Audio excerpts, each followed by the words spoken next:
¿Listo? Bueno, entonces como les decía, acá tenemos de vuelta, les traje este cuadrito, que lo vemos desde el principio, la unidad 4, que son todos los periodos de modelos de acumulación. Vieron que el otro día vimos todo esto, el modelo de Easy, y hoy vamos a situarnos acá donde está la flechita, no sé si la ven, estamos en el modelo aperturista, ¿sí? Acá vamos a hablar del neoliberalismo en Argentina y del régimen de valorización financiera, ¿sí? Después, si podemos, también vamos a abordar algunos años más adelante. Entonces, vamos a seguir, ¿sí? Como ustedes ya saben, vamos a partir el estudio de hoy a partir de 1976, o sea, desde la dictadura militar. Vamos a ver algunas características, fíjense, acá dice neoliberalismo en Argentina desde la última dictadura militar de 1976 al 2001, ¿sí? Vamos a ver algunas características generales para empezar del nuevo pensamiento económico neoliberal, ¿sí? El nuevo que viene de la mano en ese momento, ¿sí? Como cuando vimos la economía mundial, vimos que también en un momento en el mundo, después de un periodo de estado de bienestar o de keynesianismo que se dio después de la posguerra, hubo un periodo en el que empezó a reinar el neoliberalismo a nivel mundial. Bueno, eso también llegó a la Argentina y las características específicas de este tipo de modelos, muy en abstracto las vamos a decir y después vamos a ir bajando de a poquito, tienen que ver con la apertura y el achique del Estado, ¿sí?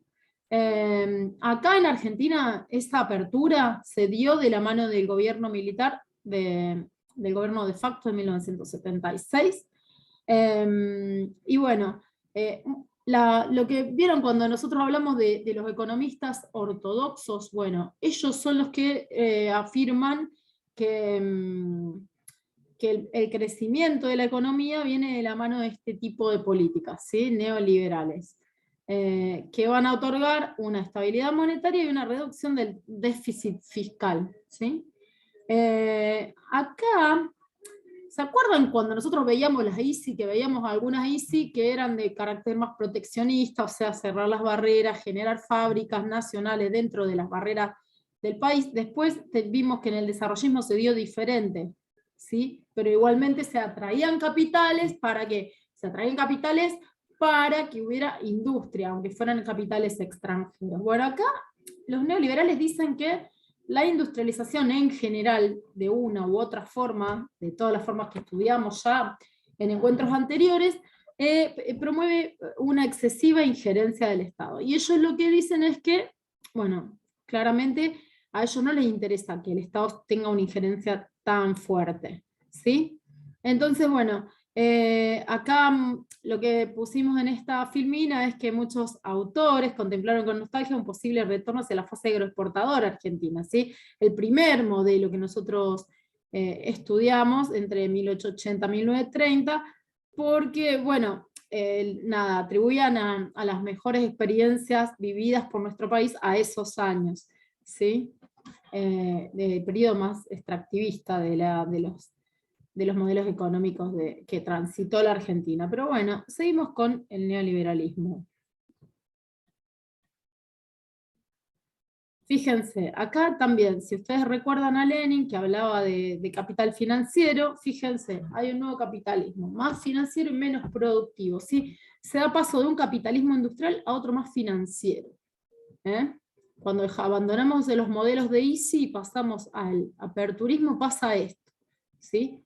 Entonces, acá se van a privilegiar los mecanismos financieros. Después vamos a ver de qué se trata eso. Por ejemplo, un dólar invertido en el sistema financiero va a otorgar un retorno mayor que uno invertido en la industria. Entonces, se promueve la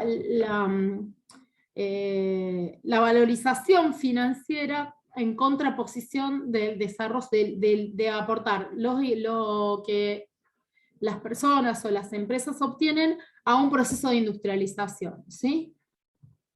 Entonces, bueno, hay como toda una promoción del sistema financiero que va a permitir devolver los beneficios en corto plazo, en días o meses. Me estoy refiriendo, por ejemplo, a los plazos fijos, ¿sí? A modo de ejemplo les digo.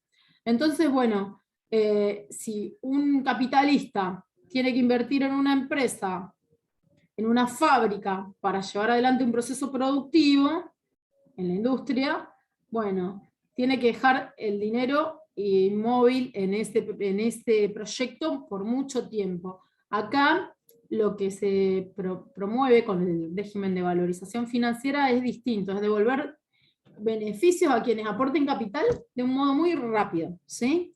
Entonces, por eso se habla de valorización financiera, porque es cuando los capitales se invierten en el sistema financiero, ¿eh? Y lo que va a hacer el Estado es como un aliado acá, porque lo que va a hacer va a estar garantizando que esta posibilidad de que el dinero genere más dinero esté garantizada bueno, en este caso en nuestro país, ¿sí? Entonces, para poder analizar la lógica de este nuevo capitalismo más financiero, pensamos que va a haber una lógica de endeudamiento, vamos a hablar todo el tiempo de esto, sabemos que a partir de 1976 con la dictadura militar se generó la deuda más grande que tuvo el país y a partir de ahí, bueno, solamente se fue incrementando, ¿sí? También se va a dar un fenómeno de inversión financiera y de fuga de capitales. ¿Sí? ¿Escucharon hablar alguna vez de eso hace poco? Uy, acá hice algo. ¿De fuga de capitales?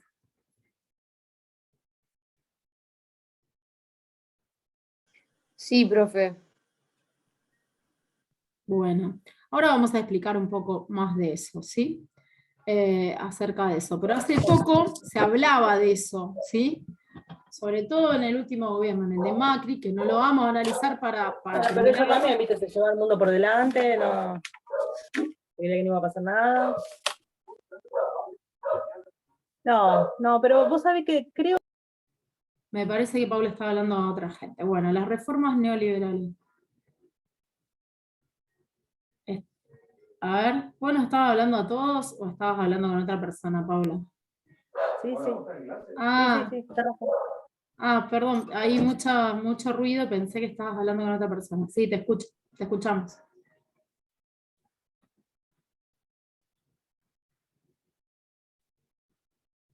Bueno. No, profe, justo estaba hablando con mi hijo que entró. Me pareció. Bueno, Perdón. entonces, dentro de las reformas neoliberales tenemos entonces la apertura comercial y financiera, hay una desregulación o una re-regulación de los mercados nacionales, incluyendo el mercado de trabajo. Esto es muy negativo para el mercado laboral, ¿sí? También se produce un fenómeno de privatización de empresas estatales que arranca con la dictadura, pero después se va a ver más pronunciado en los años 90, vamos a ver si llegamos hoy a hablar de eso.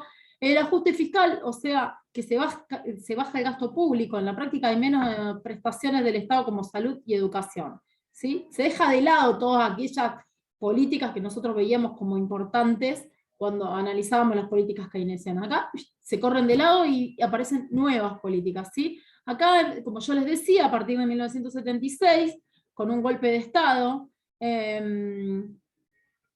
se empiezan a implementar este régimen aperturista, y después este régimen aperturista se profundiza con los gobiernos de Menem y de la Rúa. Vamos a analizar más que nada el de Menem,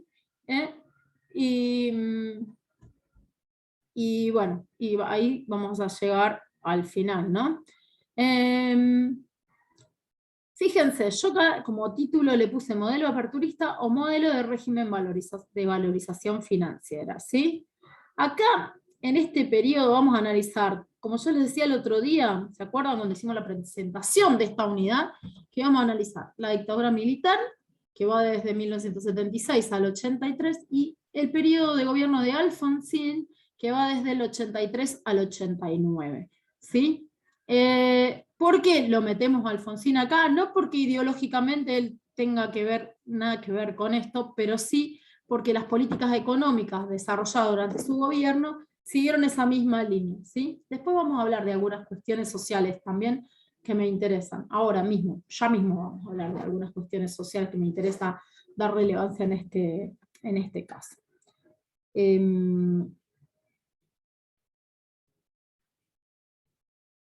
Fíjense, acá podemos ver un poquito los antecedentes, ustedes ya lo saben, pero para repasar, sabemos que, bueno, que en la época del justicialismo, el aporte crucial del peronismo consistió en la incorporación de la clase trabajadora, ¿sí? ¿Se acuerdan que se reivindicó a la clase trabajadora como un factor de poder en la vida política y social? Se le dio relevancia. Y a partir de eso apareció un mercado de trabajo urbano y las personas que estaban en relación de dependencia empezaron a tener participación en el ingreso, ¿se acuerdan?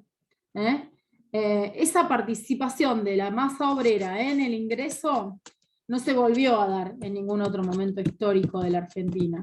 Durante el auge de este periodo de justicialismo, lo que sucede es que se desconcentra la propiedad agropecuaria y termina la primera etapa de la ICI, ¿sí? Lo que hace ahí es promoverse bastante la producción metalúrgica como actividad industrial. Después viene otro periodo de ICI, el desarrollismo, que también lo vimos en encuentros anteriores, que va del 58 al 63. Acá se incorpora la industria pesada, como yo les decía, se promueven las inversiones, pero para que aquellos inversores que vengan, aunque vengan del extranjero, se dediquen a invertir en industria, ¿sí? Entonces, como no había capacidad de inversión tan fuerte acá en Argentina, se promueve la llegada de capitales extranjeros, pero para promover industria como la siderúrgica, la petroquímica, la fabricación de acero, metalmecánica y también las fábricas de automotores, ¿sí? Que hay muchas en Argentina. Empezaron por ahí. Entonces, bueno, acá con la clase obrera empieza a haber como un problema, y ahora lo vamos a analizar en las próximas filminas. Se empieza a dar una persecución a la clase obrera, ¿sí? Yo se los decía el otro día, esto surge en los últimos años, entre el 58 y el 76, y coincide con este periodo de mayor fuerza de la inversión extranjera directa, ¿sí?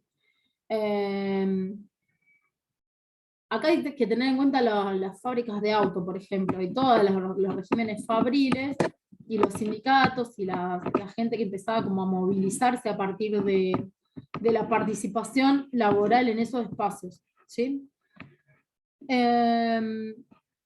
Bueno, después viene la dictadura militar, entre 1976 y 1983, a nivel social ya saben lo que pasó, a nivel cívico y social, lo que pasó fue una masacre, y a nivel política económica, ahora lo vamos a desarrollar, ¿sí? Acá lo que pasa a nivel general, dicho en dos palabras, es que se interrumpe drásticamente el proceso de industrialización nacional, que de un modo u otro se había venido llevando adelante en Argentina hasta ese momento, ¿sí? En las distintas fases que ya analizamos. Y bueno, y otra cuestión que se da con carácter de gran importancia en este periodo es una oligopolización de los mercados, ¿sí? Se concentra el capital y otra vez vuelve a caer la distribución del ingreso, ¿sí? Empeoran las condiciones que habían mejorado en las fases anteriores, sobre todo en el periodo justicialista. Entonces, bueno, yo el otro día cuando hablábamos de la clase que íbamos a dar hoy, yo les hacía referencia a esto, ¿no? Algunos movimientos sociales que se dieron a partir del surgimiento fuerte de la clase obrera, también de movimientos anarquistas que hubo en Argentina. Entonces, fíjense, se da en Rosario en dos fechas, el 16 de mayo y el 16 de septiembre del año 1969, en plena revolución obrera, digamos, se da en Rosario. Hay manifestaciones y huelgas, que yo les decía que acá se daban mayormente por manifestaciones de estudiantes, ¿sí? Había agrupaciones estudiantiles, tanto secundarias como universitarias, ¿sí? Esto es durante una dictadura anterior a la dictadura del 76, que es la de Onganía, se da entre 1966 y 1970, ¿sí? Acá lo que había pasado, les cuento así contextualmente, está escrito como un cuentito ahí, si lo quieren leer, es que hubo una protesta en la ciudad de Corrientes, ¿sí? En realidad, los estudiantes en Corrientes reclamaban por un aumento había aumentado los precios del comedor universitario, entonces ellos van a reclamar por eso, y en una revuelta la policía reprime, muere un estudiante que se llamaba Juan José Cabral, ¿sí? Entonces en Rosario, el día 16 de mayo, fíjense que entre mayo y septiembre se dan estos levantamientos acá en nuestra ciudad, Yo lo puse esta referencia porque me parece interesante, porque sucedió acá en Rosario, ¿eh? Y porque también es como un panorama previo a lo que después, cuando el gobierno militar en 1976 toma el gobierno de forma violenta y de facto empieza a hacer una masacre con toda la gente que estaba politizada, movilizándose. Fíjense, la movilización era porque en Corrientes habían aumentado muchísimo los precios de las cosas en los comedores universitarios. Ahí reprimen y muere Cabral, ¿sí? Entonces acá en Rosario se hace una marcha frente al comedor universitario y también hay represión y muerte, ¿sí?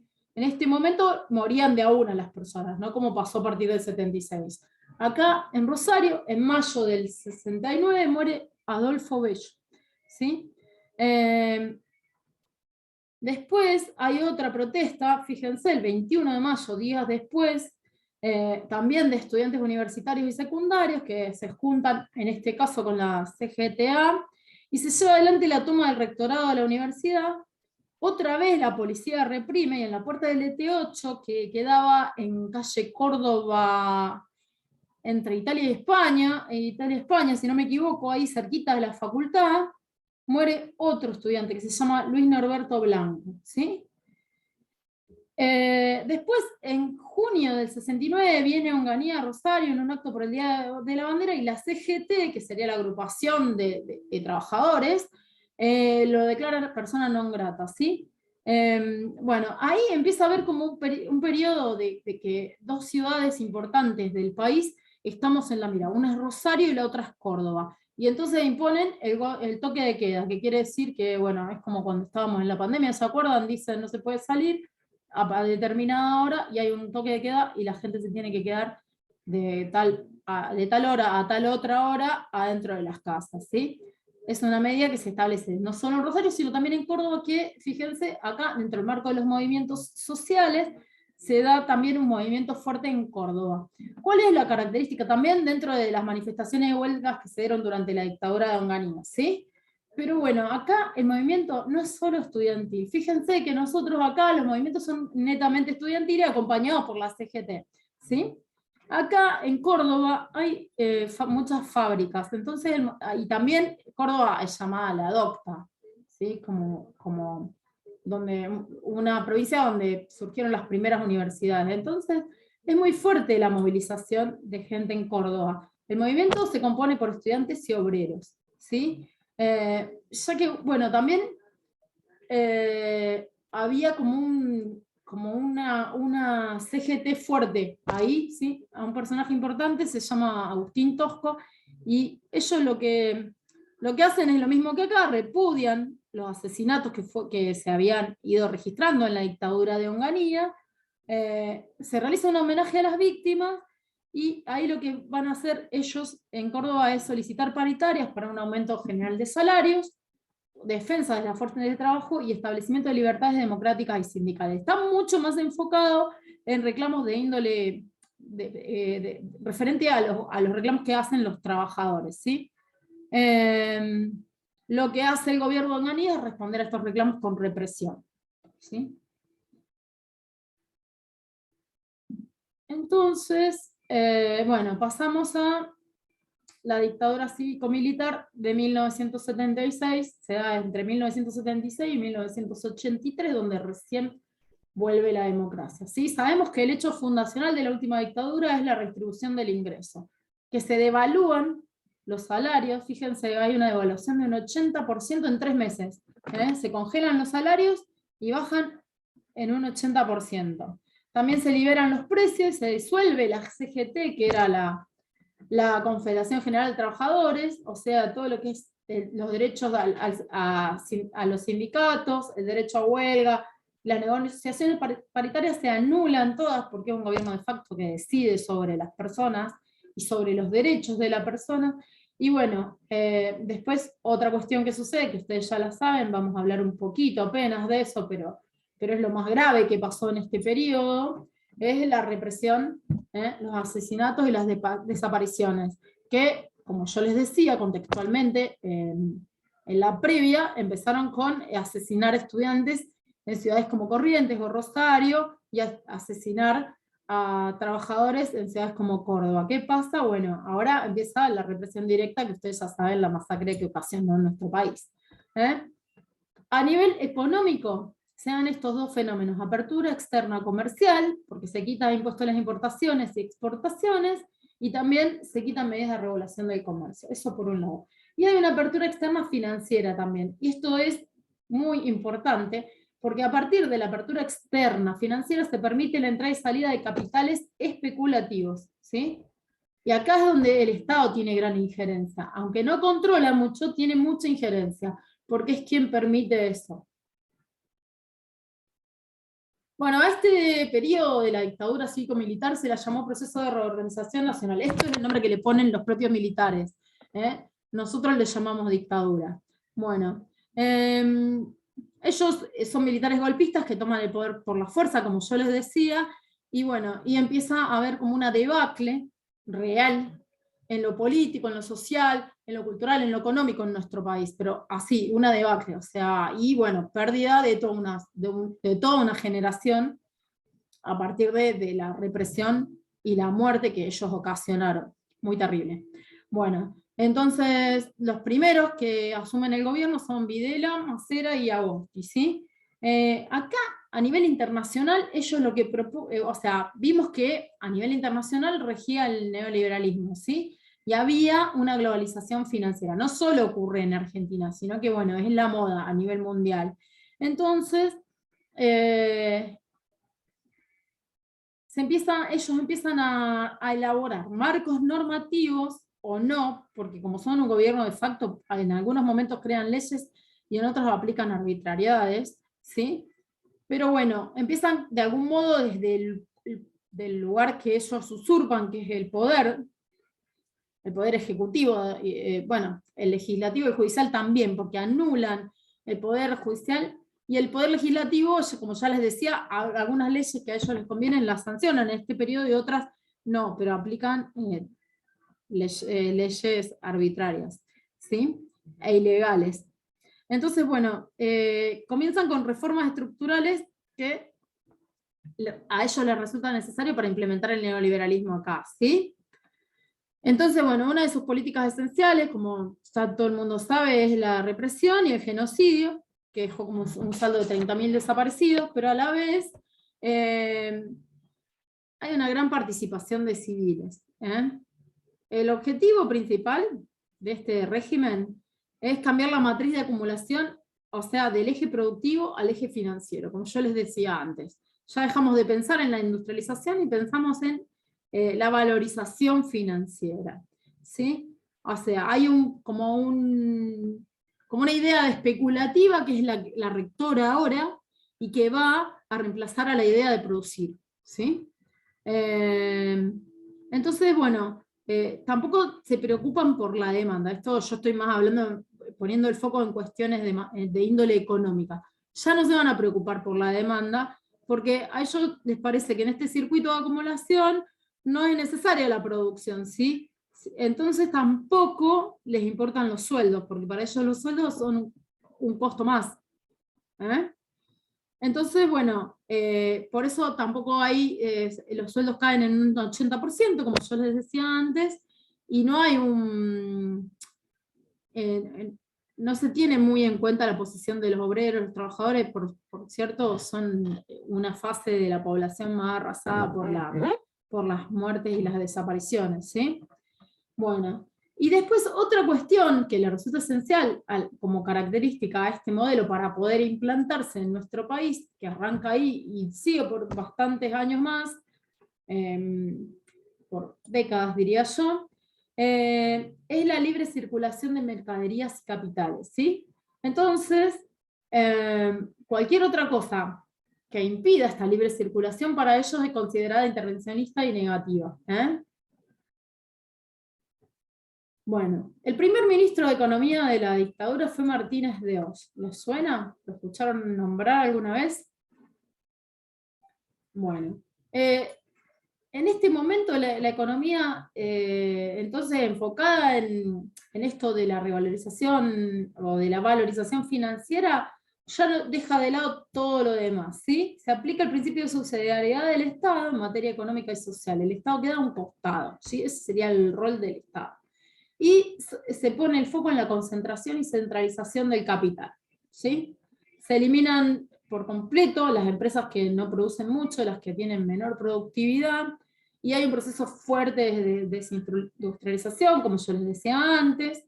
Se abre la economía a la importación de capital extranjero y también se promueve la importación de bienes de todo tipo, ¿sí? Se empieza como una campaña que dice, incluso en las propagandas televisivas, que los productos nacionales no sirven y que todo lo que viene de afuera es mejor. Empieza con la dictadura, después se profundiza en los 90, ¿sí? Pero en esta época empieza a haber como una campaña de desacreditación de la producción nacional y como sería como de promoción de los bienes importados, ¿sí?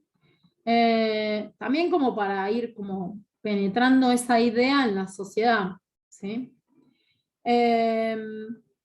Bueno, como ya les decía antes, caen los sueldos, caen los niveles de distribución del ingreso, el salario real se va por el suelo y se consolidan como grupos económicos importantes, o sea, cuáles serían los beneficiados. ¿Se acuerdan que cuando analizamos los modelos, siempre tenemos que ver cuáles son los grupos beneficiados, cuáles son los grupos perjudicados?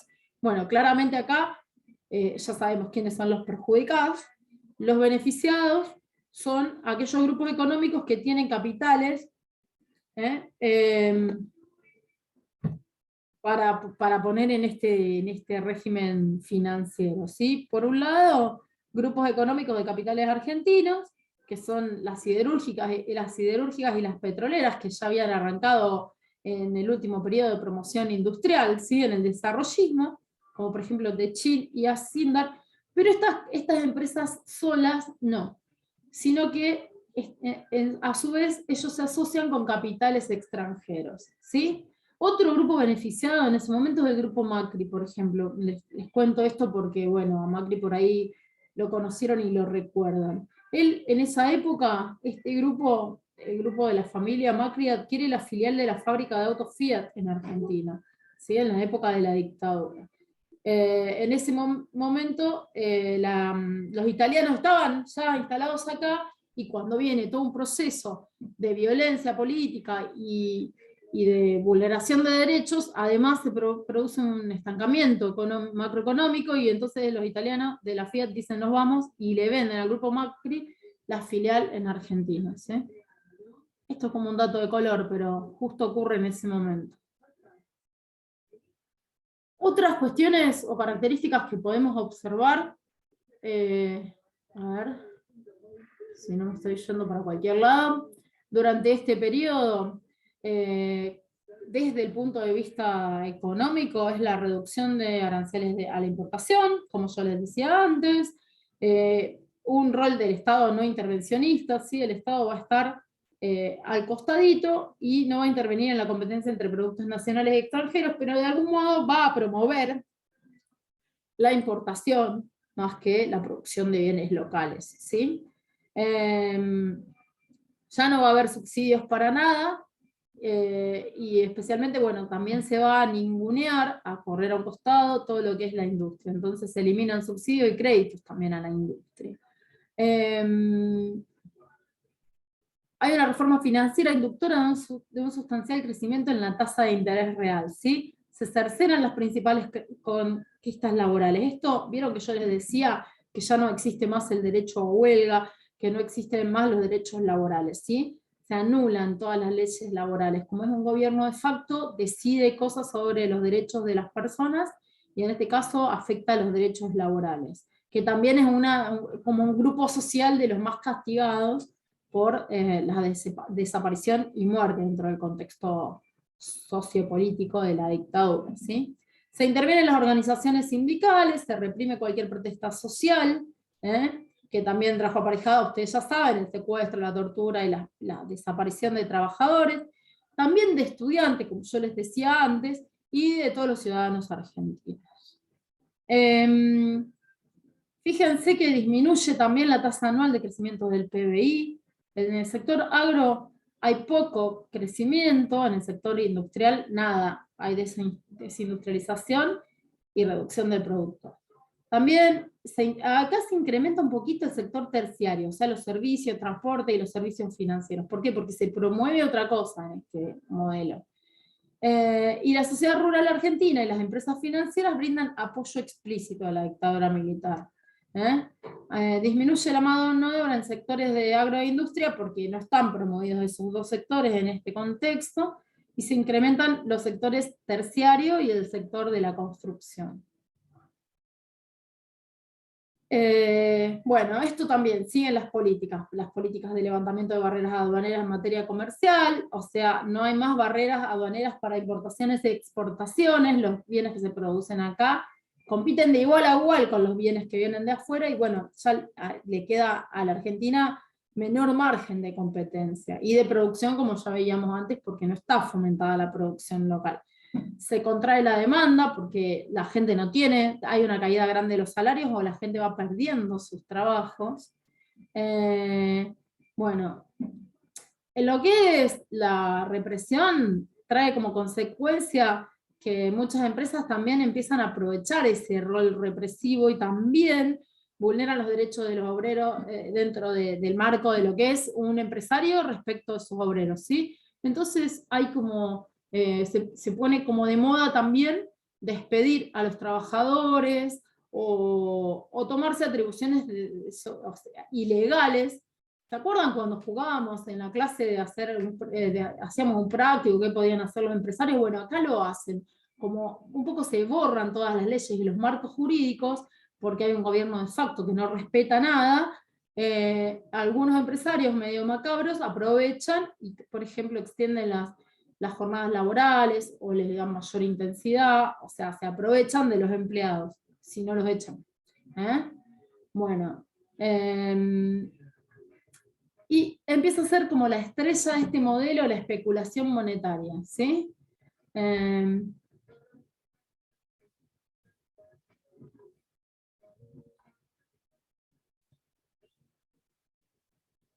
Fíjense, acá hay unos cambios impulsados en este periodo. Tenemos algunas leyes, por eso yo les decía, algunas leyes se incumplen, otras no se respetan, otras se arrasan, y algunas se crean en este tiempo, ¿sí? Por eso no está totalmente anulado el poder legislativo en sí, el poder legislativo como poder sí está anulado, porque lo que hay, ¿se acuerdan ustedes de los DNU? ¿Qué eran los DNU? ¿Alguien me puede decir? Decreto de necesidad de urgencia. Decreto de necesidad de urgencia. Muy bien. Bueno, esos decretos de necesidad de urgencia son potestad ¿de quién? ¿De qué poder? Del presidente, ¿no? Ejecutivo, por favor. Sí, señora. Sí, sí. Son del presidente, del poder ejecutivo. Entonces lo que ellos empiezan a tomar mano de esto, de los decretos de necesidad y urgencia, los DNU, al margen de que hay algunas leyes nuevas dentro de este periodo, en realidad ellos tampoco tienen en cuenta al Congreso y al Poder Legislativo, sino que manejan un montón de cosas a través de los DNU.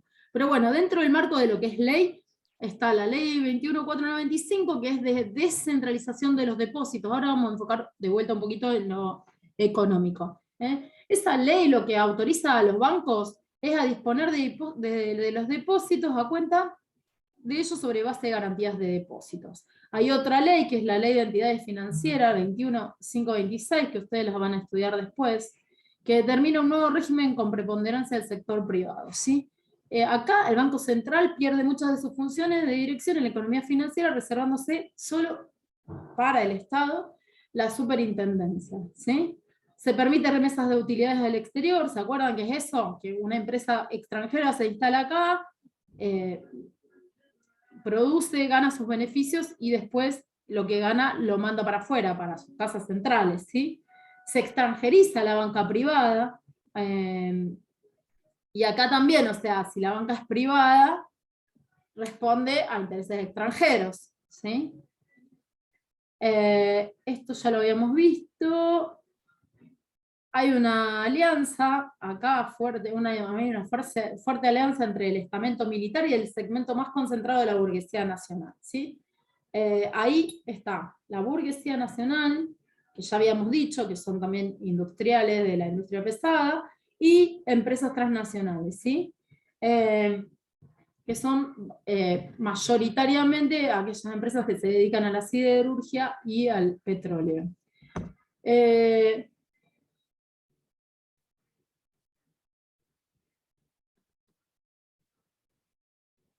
Acá hay otra cuestión importante a tener en cuenta, ¿sí? Que el gobierno de facto comienza un proceso de endeudamiento externo, ¿sí? Yo les hablaba de la deuda externa hoy, ¿eh? La mayor deuda externa surge en este periodo. Hay un proceso de fuga de capitales, que tiene que ver con esto que yo les decía antes, de las remesas de utilidad del exterior, pero que se da también con esto de la valorización financiera, ¿eh? Y hay una estatización de pasivos externos privados. Esto es re grave también, porque son pasivos privados que se estatizan, o sea, se estatizan deudas privadas.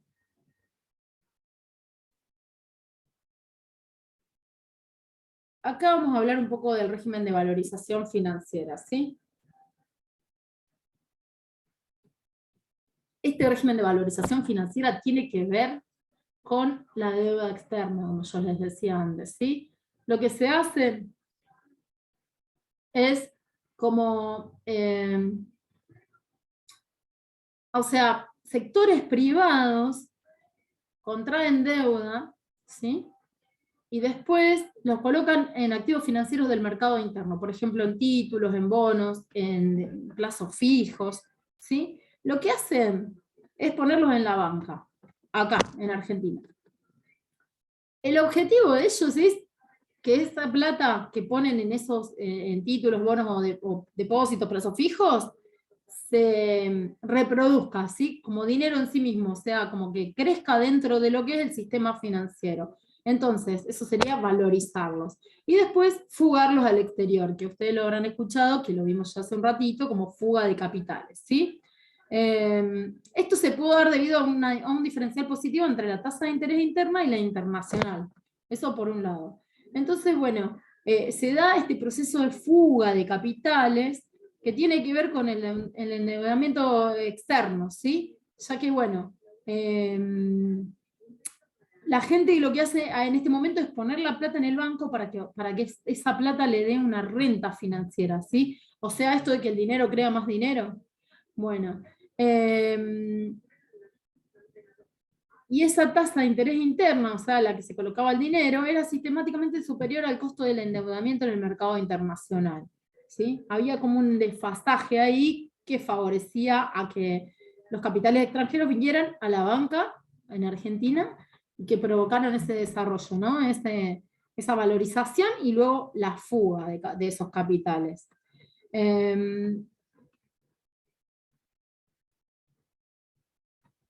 Bueno, como el Estado se pone en esa posición, las fracciones sociales dominantes lo que hacen es estatizar la deuda externa privada y también la deuda interna, y se privatizan empresas públicas. Este proceso, como yo les decía, se profundiza en otra fase, pero arranca acá, en este periodo, ¿sí? Los depósitos de moneda nacional estaban garantizados por el Banco Central, se saca un crédito en el exterior a una tasa muy baja, se lo ingresa al país como inversión, figura un ingreso de dólares, después se constituye un plazo fijo en moneda local a una tasa de interés muy alta, o sea, se pone un dinero en plazo fijo que al final del periodo va a dar un interés alto, ¿sí? Una vez que vence, se retira el capital inicial más los intereses ganados, que es un montón, ¿sí? Y después esos intereses ganados, que son las utilidades, se remiten a una filial en el exterior. Eso es la fuga de los capitales, ¿sí? Y se paga un préstamo, se paga el préstamo tomado originalmente, que había salido barato, y toda la ganancia que se obtiene de la diferencia que otorgan estos intereses que se pagan, que son muy altos, le queda como ganancia a aquel que hizo esa inversión financiera. ¿Sí? ¿Se entiende eso? ¿Cómo funciona? No sé en qué filmina queda. Bueno, un poco funciona así. Esto. Y como yo les decía, se empiezan a ver los primeros procesos de privatización, ¿sí? Algunas empresas estatales se empieza como a maltratar, digamos, a las empresas estatales, se empieza a hablar de estas empresas estatales como antiguas, viejas, obsoletas, y que lo único que producen es déficit, ¿sí? Entonces se malvenden estas empresas, se venden a precios viles, y bueno, eso trae como consecuencia un incremento en la tarifa de servicios, un despido de trabajadores, una descapitalización del Estado y una extranjerización de la infraestructura clave para el desarrollo, ¿sí? Acá, yo acá les puse el artículo de la ley de privatizaciones, pero esto lo vamos a ver con mayor profundidad cuando veamos menemismo. Algo muy importante a tener en cuenta en este periodo, que todavía estamos dentro de del régimen militar. Ay, me fui. Es esto, es la estatización de la deuda, ¿sí? Porque fíjense que para 1979 la deuda externa total se dividía en 50% que había sido contraída por empresas privadas, y otro 50% de deuda contraída por el Estado, por el Estado en sí mismo y por empresas públicas. Eso en el 79. En el 84, 22% era deuda externa privada y 78% era del Estado. O sea, que de ese 50%, fíjense, antes era solo un 50% estatal y ahora era un 78%. ¿Qué quiere decir? Que se va, como el Estado se va como apropiando de la deuda, se estatiza la deuda, y después cuando nosotros tenemos que pagar deuda externa, tenemos que afrontar no solo la deuda contraída por el Estado en periodos anteriores, sino por privados, porque se estatizó deuda privada, ¿sí? Acá en el primer párrafo se pueden dar cuenta de eso. Entonces, bueno, lo que sucedía era que con este régimen de valorización financiera, la gente que hacía, traía dólares, los cambiaba a pesos, los depositaba en el banco, los hacía generar muchos intereses, los sacaba, los volvía a convertir, se los llevaba en forma de dólares, ¿sí? Entonces, salían muchos dólares, más de los que entraban, y entonces había falta de divisas en nuestro país, en este periodo, ¿sí? Y después lo que empieza a pasar para todas las empresas, sobre todo las privadas, porque ya las estatales empiezan a vender, es que asumen deudas con bancos extranjeros y no pueden afrontar después los pagos, ¿sí? Entonces, bueno, lo que hace el Estado es salir al rescate de algunos grupos económicos nacionales y de muchas empresas transnacionales, haciéndose cargo de los pasivos que poseían estas empresas privadas. Cuando, al hacerse cargo de los pasivos, lo que hace es estatizar la deuda, ¿sí? Fíjense, yo esto se los digo desde que empezamos a hablar hoy. El proceso de endeudamiento sistémico de la Argentina nace en esta época, a raíz de la gestión de Martínez de Hoz como ministro de Economía. Se estatiza la deuda privada. Acá también esto de los mecanismos de seguro de cambio también es como algo medio trucho que se hace en este periodo, y la garantía de las deudas por el Banco Central fueron impagas y luego nunca reclamadas por sus deudores, ¿sí? Como Fiat, Ford, Papel Prensa, Grupo Macri, Loma Negra, Pérez Compán. Entonces el Estado, en 1982, absorbe toda esa deuda, ¿sí? Ahí es como que la deuda pasa a manos del Estado. ¿Por qué? Y porque nadie la pagó y el Estado la absorbe. La deuda externa se incrementó un 364% en este periodo. Entonces, ¿qué sucede? A partir de esa estatización de la deuda privada como deuda del Estado, los próximos gobiernos que vendrán, hasta la actualidad, han quedado condicionados. No quiere decir que todos hayan hecho bien o mal las cosas hasta hoy, pero sí quiere decir que esto se originó y se incrementó en un 364% a partir de la dictadura militar, y bueno, y eso condicionó muchas de las políticas económicas que vinieron a posteriori dentro de la historia económica de nuestro país, ¿sí? Entonces, bueno, a partir de esto también se da otro fenómeno, que es la capitalización de los intereses, ¿sí? O sea, para pagar la deuda externa, ¿a qué tenemos que recurrir? Y tenemos que recurrir a préstamos de organismos internacionales como el FMI y el Banco Mundial, pedimos préstamos. Obtenemos los préstamos y esos préstamos generan intereses. Como después, al vencimiento de esas obligaciones, nunca se puede pagar el total de la deuda adquirida, porque además en este momento se incrementó y después se siguió incrementando, ¿qué pasa? Eso que no se puede pagar queda como monto de deuda, se capitaliza, ¿sí? Y entonces por eso se hace también tan gigante la deuda externa y siempre es tan complicado cuando tocamos este tema. Finalmente, dentro de este periodo, 1982, viene la Guerra de Malvinas, que sería la crisis del gobierno de facto, y bueno, esta política económica llevada a cabo por Martínez de Hoz, además de las violaciones de los derechos humanos, las detenciones, las torturas, los asesinatos y la derrota que sufrimos en la Guerra de Malvinas, trae aparejada como la pérdida de consenso de la dictadura militar, que por un tiempo largo tenía consenso en la sociedad. Es algo terrible, pero pasaba, bueno. Luego de que los militares masacran un par de generaciones de estudiantes, de obreros, los matan, los desaparecen, después los torturan también, después el resto de la población que quedaba eran jóvenes de 18, los mandan todos a la guerra.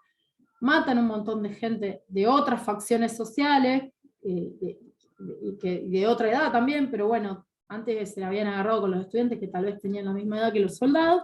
Bueno, y ahí ya pierden el consenso, cierto consenso social que tenían de algunos sectores de la sociedad, obviamente, no de todos, porque fue terrible lo que hicieron. Bueno, ahí pierden ese mínimo consenso que tenían de algunos sectores poderosos y de otros sectores de la sociedad, y bueno, da pie al surgimiento de un periodo de democracia, ¿sí? A ver. Las consecuencias económicas: disminuyen los salarios reales, hay una desindustrialización de la estructura productiva y un aumento de la deuda externa. Esto ya lo sabían, ya lo dijimos muchas veces. Entonces, vuelve por suerte la democracia a nuestro país, ¿sí? Alfonsín, 1983. El periodo de gobierno de Alfonsín va de 1983 a 1989, como ustedes saben. Él lo que puede conseguir a nivel psicosocial es, bueno, restaurar muchos de los derechos vulnerados por la dictadura, ¿sí? Pero a nivel económico no pasa lo mismo. A nivel económico, Alfonsín, como yo les decía en encuentros anteriores, queda como entrampado en este régimen aperturista, un poco también por esto, ¿no? Por la herencia recibida, porque él recibe el gobierno, él recibe el poder ejecutivo después de una masacre psicosocial, política y económica de nuestro país. Entonces, bueno, hay problemas de deuda externa, como veíamos recién, hay un default técnico, también hay inflación altísima, esto es algo que afecta mucho al periodo de gobierno de Alfonsín, además de, bueno, este proceso de desindustrialización que promovieron los militares y que persistía a ese momento, y bueno, hay mucha pobreza y mucha hambre. Él empieza a implementar algunas políticas de tinte keynesiano, como las cajas PAN, para mitigar un poco la pobreza y el hambre, pero bueno, le dejan un banco central devastado también, y también hay una caída general de precios internacionales de los commodities, ¿sí? Eso es un poco lo que él recibe. En 1984 se declara el cese de pago de la deuda externa hasta que se investigue, ¿sí? Se hace una auditoría de la deuda. Lo que intenta Alfonsín es declarar ilegítima la deuda externa, ¿sí? Intenta crear un club de deudores y hacer un plan para recomponer el nivel salarial. Son intentos que hace Alfonsín, porque él tenía como un plan en su cabeza de ideas más de estado de bienestar o keynesiano, ¿no? Pero, o sea, él lo que pensaba era un sistema de crecimiento traccionado por el consumo y el keynesianismo. Pero en realidad se da un giro realista, o sea, surge algunos planes de ajustes, y lo que pasa es que, bueno, realmente lo que le sucede a Alfonsín es que no puede con todo esto, porque la inflación cada vez es mayor durante el periodo de gobierno de él.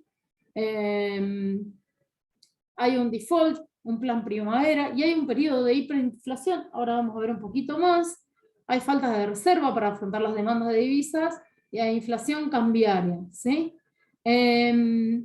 Acá lo tengo escrito tipo más como un cuentito, ¿sí? Lo que hace Alfonsín cuando llega al gobierno él lo que pretende es aumentar el salario real e incrementar el nivel de actividad económica, ¿sí? Entonces, ¿qué piensa? Bueno, piensa una política económica de rasgos keynesianos, como yo les decía recién, piensa en invertir en el gasto público, en controlar los precios, y también, bueno, en hacer un régimen de políticas monetarias y crediticias que permitan una expansión de la economía. Pero bueno, no lo puede hacer, porque la herencia que les dejó la dictadura militar es tan dura que no alcanza a poder desplegar todo esto. Entonces, bueno, todo lo que es deuda externa lo agobia un montón. La deuda externa, la desocupación, el déficit fiscal, ¿sí? Y después, bueno, hay una recesión. Esto de la recesión y la desindustrialización también lo que hace es que la gente no tenga trabajo y no haya un sistema productivo andando. Entonces también empiezan a aumentar los precios, ¿sí? Entonces, bueno, no puede desarrollar este tipo de políticas. A nivel nacional e internacional tampoco consigue mucha cabida como para desarrollar otra cosa, y bueno, no consigue reactivar el salario, ¿sí? Entonces se vuelve a dar esto del crecimiento de la especulación financiera, o sea que los grupos económicos ponen los capitales que tienen a invertir para que les den más interés, y el resto de los grupos sociales quedan vulnerados de nuevo, aunque no es tal vez la idea del gobierno de turno, ¿sí? O sea, los principales problemas son la inflación, que hubo 2 cambios de moneda en 5 años, y una deuda externa heredada. Eso hace que a nivel, como yo les decía, a nivel social y a nivel cívico puede restaurar un montón de derechos que fueron vulnerados durante la dictadura, ¿sí? Pero a nivel económico queda en un estancamiento provocado por estos 2 principales problemas, la inflación y la deuda externa que heredó, y bueno, llegamos así a 1989, ¿sí? Fíjense, la continuidad económica desde 1976 significa que el patrón de acumulación que comenzó a perfilarse durante la dictadura militar se prolongó durante el gobierno democrático de Alfonsín, aún contra su propia voluntad. Pusimos eso porque es así, y se consolidó por completo durante el gobierno justicialista democrático que sucedió al alfonsinismo, que fue el menemismo, ¿sí? Bueno, y después ya tenemos el gobierno de Menem con algunas características, pero eso lo tenemos en otra filmina. Así que vamos a hacer una pausa acá. Vamos a hacer una pausa, vamos a dejar de compartir esto, y vamos a pausar acá.